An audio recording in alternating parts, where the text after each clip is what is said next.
প্রিয় বন্ধুরা কেমন আছেন? আশা করি ভালো আছেন।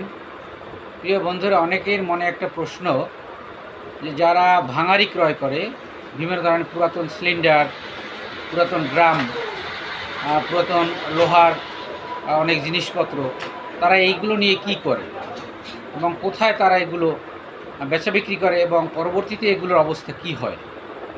সেজন্যই এই ভিডিওটি আপনাদের জন্য নিয়ে এলাম।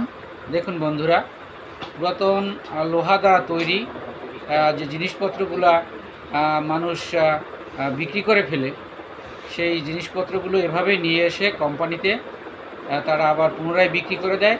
সেখানে মেশিনের মাধ্যমে এটাকে আবার ভেঙে একদম গুঁড়ি করে ফেলে দেয়।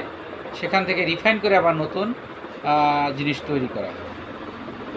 ভালো লাগে তাহলে শেয়ার করে দিবেন, অন্যকে দেখার সুযোগ করে দিবেন।